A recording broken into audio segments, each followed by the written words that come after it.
Bismillahirrahmanirrahim. Alhamdulillah, wassalatu wassalam ala rasulillah sallallahu alaihi wasallam.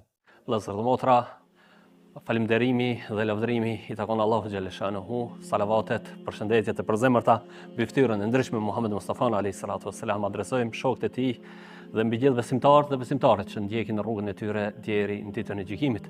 Vëllezër dhe motra, selam aleikum, paqja, mirësitë, begatitë e Allahut qofshin mbi gjithë ne inshallah.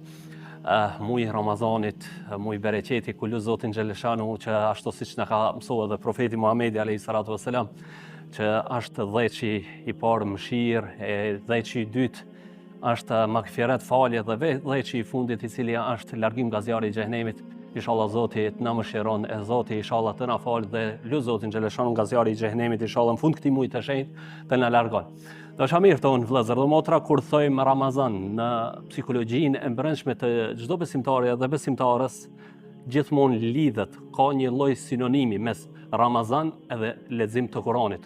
Po kuptohet kjo farë lloj psikologjie ka lindë tek besimtarët dhe besimtarët nga fakti i ajeteve kuranore ku Allahu xhalla shanu thot Shahru Ramadan alladhi unzila fihi al-Quran. Muaji i Ramazanit është muaj me të cilën ka zbrit Kurani, hudan linnas, udhërrëfyes për njerëzin. Inna anzalnahu fi lejlatil qadr. Na e kena zbrit këtë Kur'an në natën e Kadrit, e cila është në 10-shin e fundit apo thon, më mirë në 27-shin, nata e 27. Allahu xhalla shanu thot një ashtu inna anzalnahu fi lejlatin mubarakah.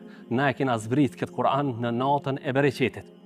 Për një besimtar edhe besimtare, kur i ndëgjon këta ajete kuranore dhe kur lexon historinë e profetit Muhamedit alayhi salatu wassalam, i cili tregohet se gjatë muajit Ramazanit përfundonte dhe shoqëronte gjithmonë Xhibrilin dhe lexonin Kur'anin njëri me tjetrin, ndërsa në vitin e fundit të jetës së tij, domethënë 2 herë ndodhi.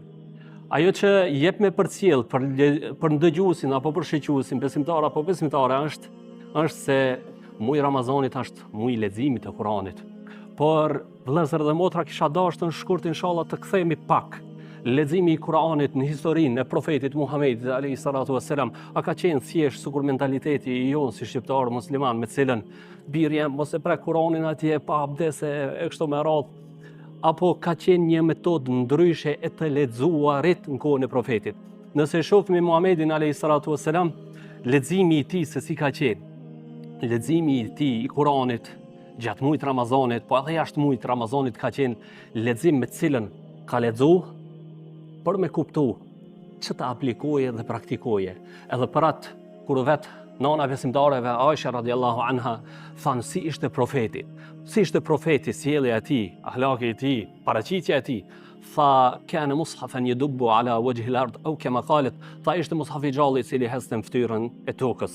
Faktikisht leximi i Kuranit që dëshirojmë të përcjellmi për besimtarët dhe besimtarët po të njëjtën kohë edhe për vetveten tonë është që të lexojmë Kuranin për të kuptuar dhe të aplikojmë në përditshmërinë tonë.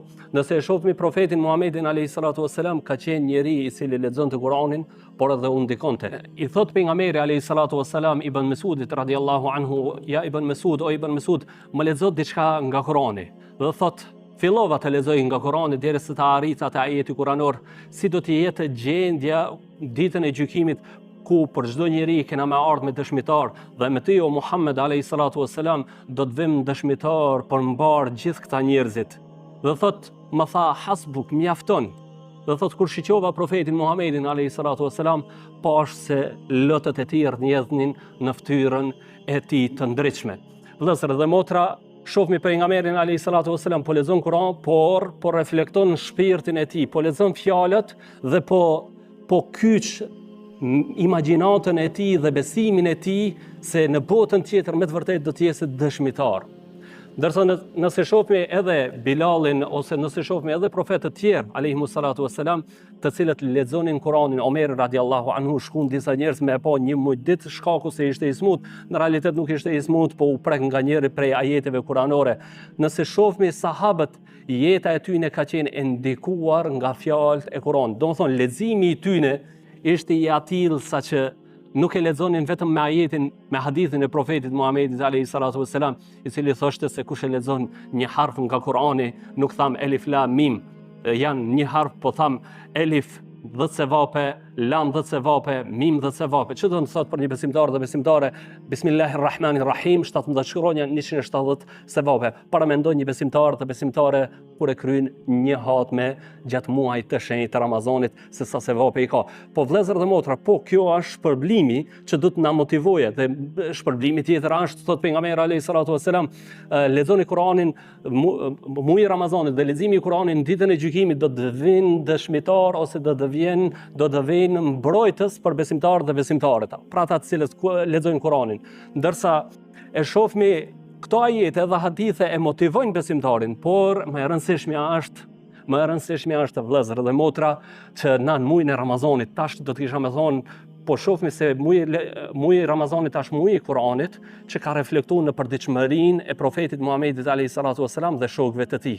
Atëherës unë edhe ju bashkarisht në sofrat tona, a thua, a është metodë që mundet të lexojmë na Kur'anin vetëm për sevap? Po, është njëra prej metodave dhe asgjë të keqe nuk ka, përkundrazi ka mirësinë e vet. Për shembull, për çdo ditë, 5 kohë të namazit nga 4 faqe përfundon një xhuz. Kjo është një lexim standard që bëhet për punën e sevapeve, por besoj që lexim më i bukur edhe synim që Kur'ani e synon është që të mirët një pjesë e Kur'anit, për shembull, si prind, si familjar, para sofrës, e di që Ramazani sofra, iftari, lutje, kështu me radhë, po fokusi i nanave tona, si zakonisht mas shumë tja, po grave tona bëhet tek ajo, te puna e përgatitjes së ushqimit.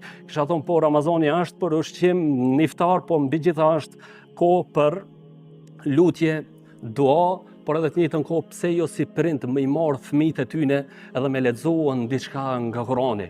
Në sofër, atë bashkarisht, le të jetë një sofër e leximit të Kur'anit dhe e mbushjes së zemrës dhe shpirtit, dhe jo vetëm të barkus apo të materjes. Ndërsa këshilla tjetër që kisha me thonë për çdo besimtar dhe besimtare është, vëllezër dhe motra, Kur'ani ka mrekullinë e saj, por mrekullia e saj vërtetohet atëherës vetëm kur na ja japmi mendjen, shpirtin, zemrën, trupin komplet Kur'anit dhe i nënshtrohemi atij. Dhe kur i nënshtrohet besimtari dhe besimtarja, lexon Kur'anin ashtu siç dëshiron Allahu xhelle shanuhu dhe siç ka praktikuar Muhamedi alayhi salatu wasalam, me të vërtetë atëherës do të jetë një çështje, një maksat, një qëllim që e kemi arrit nga muaji i Ramazanit. Për fund, tham vëllezër dhe motra, Allahu xhelle shanuhu kur morën Kur'anin besimtarët e mëhershëm dhe aplikuan në jetën e tyre, Allahu xhelle shanuhu e dalloi ummetin e Muhamedit alayhi salatu wasalam me zbritjen e Kur'anit. Dhe Allahu xhelle shanuhu prej 12 muajve dalloi muajin e Ramazanit sepse zbriti në të Kur'ani. Dhe Allahu xhelle shanuhu dalloi prej gjithë melekëve Xhibrilin pasi që ai e zbriti Kur'anin. Dhe profetin Muhamedin alayhi salam vulën e pejgamberisë e dalloi nga gjithë profetët tjerë sepse mbi të e zbriti Kur'anin. Dhe nata e Kadrit, e cila është më e dobishme se sa 1000 muaj, u dalloi nga gjithë netët e Ramazanit apo edhe netët tjera të vitit, nga fakti se në të zbriti Kur'ani. Dhe për fund tham, le të zbresmi Kur'anin në jetën tonë, inshallah. Zoti na mundsoft në fjalë, në sjellje, në vepra të zbresmi Kur'anin. Zoti ju nderoft agjerim të lehtë e të pranuar në adhurimin, inshallah. Selamu alaikum wa rahmatullahi ta'ala wa barakatuh.